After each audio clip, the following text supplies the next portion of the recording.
warahmatullahi wabarakatuh. Bertemu lagi. Hari ini kita akan melanjutkan materi untuk mata kuliah sistem multimedia. Ya, materi yang akan saya bahas hari ini adalah dimulai dari komponen yang pertama di dalam sebuah multimedia, yaitu adalah teks. Ya, yang akan kita bahas adalah teks dalam multimedia. Ya, seperti apa teks ini berperan di dalam sebuah multimedia. Yang pertama adalah sebagai pendahuluan, di mana teks ini merupakan sebuah kumpulan simbol dalam bentuk kumpulan karakter yang memiliki fungsi untuk menyampaikan informasi. Artinya, teks ini adalah sebuah kumpulan dari karakter-karakter yang kita satukan dan mempunyai makna untuk menyampaikan informasi. Kemudian, teks mempunyai kemampuan untuk kekuasaan dan pengetahuan. Artinya ketika kita membaca sebuah teks, maka itu adalah mempunyai kemampuan untuk kekuasaan dan pengetahuan. Ya, seperti kita membaca buku itu kan berupa teks-teks saja. Ya, nah itu adalah mempunyai kemampuan untuk kekuasaan dan pengetahuan. Kemudian teks menjadi komponen penting setelah perkembangan internet. Nah, jika kita berbicara internet, maka kita tidak akan lepas dari komponen teks di dalam multimedia ini. Ya, di mana teks ini menjadi komponen penting dalam perkembangan internet. Adalah contohnya di dalam perkembangan komputer itu ada yang dinamakan dengan HTML, ya, atau kependekan dari Hypertext Markup Language, artinya bahasa pemrograman yang berbasis pada hypertext. Ya, ini teks merupakan penampil sederhana pada layar komputer. Artinya, jika kita berbicara tentang teks, maka untuk Anda yang di jurusan teknik informatika akan sangat lekat dengan yang namanya HTML. Ya. Nah, kemudian jenis-jenis teks itu terbagi menjadi 3. Ada yang plain text, kemudian formatted text, dan juga hypertext. Ya. Nah, di mana untuk ketiga jenis ini mempunyai beberapa contohnya masing-masing. Yang pertama ada plain text atau dikenal juga adalah teks yang tidak berformat atau unformatted text. Ya, di mana plain text ini adalah teks dalam bahasa yang merupakan kode ASCII. Yaitu adalah American Standard Code for Information Interchange dan ASCII extension seperti Unicode murni. Artinya plain text ini adalah merupakan kode ASCII, ya, yang kode ASCII ini biasanya setiap karakter dalam kode ASCII itu direpresentasikan oleh 7 bit binary digit. Ya, contohnya adalah saat kita mengetik dalam notepad, nah itu adalah contoh plain text. Ya, ketika kita mengetik itu adalah contohnya plain text. Ya, plain text di sini itu biasanya berjenis meme text atau plain. Nah, biasanya meme text ini kita butuhkan kalau kita akan mengevaluasi ataupun kita akan menganalisis sebuah data di dalam jaringan, maka yang namanya teks notepad kemudian plain text ini itu biasanya jenisnya adalah meme-nya text. Ya, kemudian text file ini tidak terenkripsi, artinya kalau kita menggunakan text notepad itu tidak ada enkripsi, kemudian tidak mengandung embedded information seperti informasi font. Ya, tidak mengandung link dan inline image. Ya, artinya tidak ada image yang bisa disisipkan. Ya, itu adalah merupakan yang namanya plain text. Ya, kemudian terdapat perbedaan antara format plain text di Windows dan juga di Unix. Ya, kalau kita berbicara format plain text di Windows dan di Unix itu ada sedikit perbedaan. Ya, nah ini adalah di sebelah kanan itu adalah contoh dari yang namanya jenis-jenis teks di mana ada karakter-karakternya. Ya, dimulai dari angka 0, 1, 2, 3, 4, 5, 6, 7, 8, 9, kemudian huruf A, B, C, D, E, dan seterusnya. Ya, itu direpresentasikan dalam bit binary.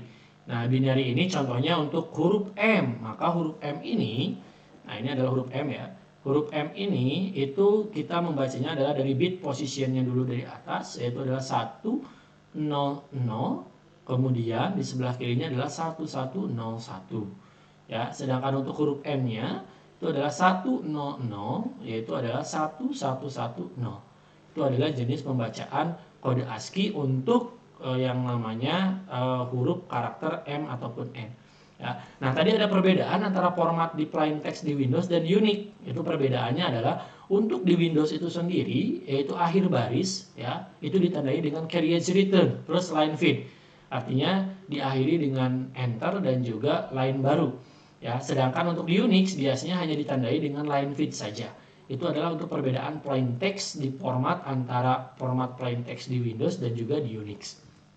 Nah, ini adalah ASCII, di mana ASCII ini adalah merupakan English alphabet, ya, di mana dipublikasikannya tahun 67, kemudian diupdate lagi tahun 86.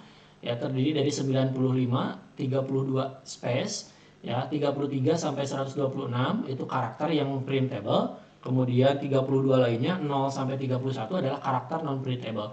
Ya, ini adalah jenis ASCII untuk beberapa contoh karakter ataupun simbol. Nah, kemudian yang kedua ada yang namanya formatted text. Kalau tadi adalah plain text itu unformatted, kalau ini adalah formatted text. Contohnya adalah rich text format, di mana rangkaian karakter format yang telah didefinisikan terlebih dahulu.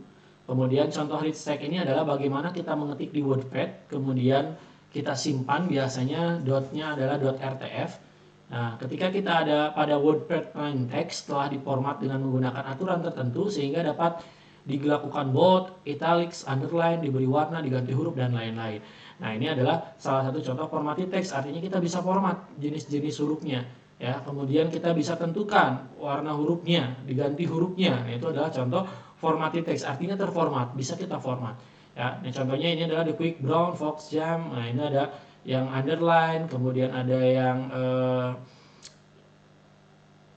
berwarna, kemudian ada yang di bold, italic gitu ya. Nah, itu adalah contoh dari formatted text ya. Sedangkan untuk yang dokumen RTF itu biasanya dilakukan seperti bahasa pemrograman, yaitu adalah RTF hello part this is someone text. Nah, yang akan diterjemahkan menjadi tampilannya adalah hello this is some bold text ya. Nah, backslash merupakan start dari yang namanya file RTF ya. Kemudian par itu berarti adalah new line, kemudian slash b itu adalah bold.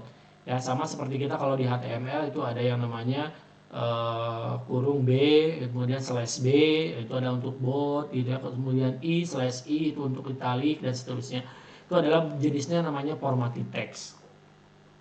Nah, jenis formatted text sendiri itu terbagi menjadi dua jenis lagi. Ada yang disebutkan dengan bitmap fonts, ada juga outline fonts ya. Di mana untuk yang formatted di bitmap fonts itu adalah sebuah font yang dibentuk secara sederhana dengan menggunakan bilangan biner. Artinya kita membentuk huruf melalui bilangan biner ataupun per bit. Nah, ini biasanya prosesnya pembuatannya cepat, kemudian sangat cocok untuk mengolah kata. Ya, jadi biasanya ini dilakukan di beberapa pemrograman.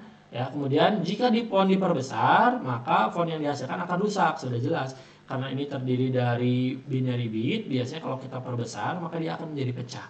Ya, gitu. Jadi bitmap font ini salah satu font yang cocok untuk mengolah kata. Kemudian outline font, ini adalah salah satu pembentuk font pada aplikasi grafik, di mana font ini dibuat dengan rumus matematik. Jadi artinya biasanya kita menggunakan rumus matematika dulu untuk membentuk sebuah font. Karena menggunakan rumus, maka biasanya proses pembuatannya lama. Gitu ya. Itu perbedaan tadi dengan bitmapped font. Kalau bitmapped font itu tadi prosesnya sangat cepat karena hanya mengandung bit-bit saja. Sedangkan untuk outline ini karena terbangun dari rumus, proses komputasinya biasanya agak lama. Ya, kalau tapi keuntungannya kualitasnya lebih baik dari yang namanya bitmapped font. Ya, contohnya biasanya untuk PostScript dan ToType itu biasanya bisa menggunakan yang namanya outline font.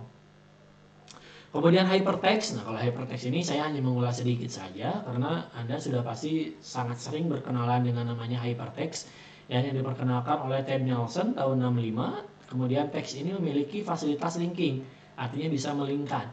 Ya, contohnya adalah HTML ataupun XML. Itu yang paling sederhana menggunakan HTML ataupun XML.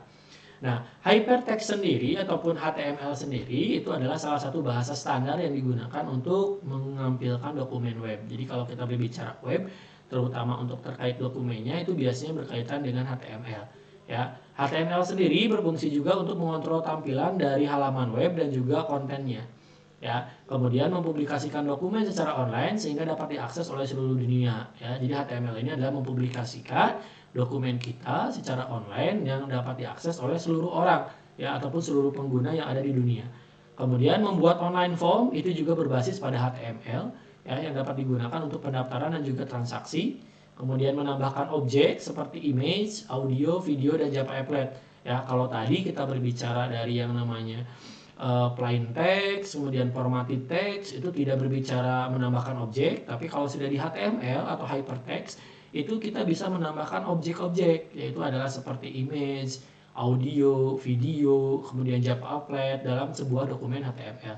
Ya, kemudian ini biasanya keuntungan dari HTML adalah mendukung linking, ya atau mendukung link di mana sebuah hubungan dari satu dokumen ke dokumen lain, ya ataupun antar dokumen. Kemudian link pada umumnya berwarna biru sebelum diklik dan berwarna ungu setelah diklik. Ya, ini mungkin Anda sudah mendapatkan di mata kuliah HTML ya ataupun di aplikasi web 1 itu terkait dengan penggunaan link ya berbasis pada HTML. Nah, ini contoh di kanan salah satu contoh untuk penulisan berbasis pada HTML. Ya, silakan untuk dibuka kembali, dibaca kembali terkait HTML. Nah, kalau XML ini sebetulnya masih bagian dari HTML. Ya, di mana dia berfungsi untuk menampilkan beberapa dokumen di web. Ya, nah di mana XML ini keuntungannya yang pertama simple karena tidak serumit HTML. Kemudian strukturnya lebih jelas dibandingkan dengan HTML dan lebih sederhana. Ya, itu. Kemudian yang ketiga, intelligence karena mampu menangani berbagai kompleksitas. Nah, jadi biasanya kalau kita sudah berbicara aplikasi berbasis web dengan kompleksitas yang sangat tinggi, maka biasanya kita sudah tidak menggunakan HTML, tapi sudah berbasis pada XML. Ya, kemudian portable, ya, jadi XML ini adalah portable, bisa memisahkan data dan presentasi sehingga pencarian datanya lebih cepat. Kemudian extensible, dapat ditukar atau digabung dengan dokumen XML lain. Ya, kemudian linking juga mendukung. Ya, XML ini sama dengan HTML, yaitu melakukan linking, bahkan linkingnya bisa lebih baik dari HTML. Kemudian maintenance, XML mudah diatur dan dipelihara karena hanya berupa data, style sheet, dan juga link terpisah. Makanya, kenapa di pemrograman Java ataupun pemrograman web sekarang lebih banyak menggunakan XML? Karena ini adalah beberapa keuntungannya. Ya. Nah, jadi untuk di teks dalam multimedia biasanya kita berfokus pada yang namanya penggunaan teks di dalam multimedia sendiri. Ya, penggunaan teks tersebut sebetulnya bisa digunakan di yang namanya PowerPoint gitu ya, kemudian di aplikasi yang lain gitu ya. Nah, tapi kalau untuk pada teknik informatika biasanya pemanfaatan teks dalam multimedia itu lebih dikombinasikan dengan pemrograman berbasis pada website, baik itu berbasis pada HTML ataupun berbasis pada XML. Oke, untuk penjelasan teks ini hanya sampai di sini. Kita akan melanjutkan lagi dengan komponen multimedia lainnya di minggu depan, yaitu dengan suara, gambar, dan seterusnya. Ya, jadi sampai bertemu lagi di video penjelasan untuk materi di minggu depan. Terima kasih. Assalamualaikum warahmatullahi wabarakatuh.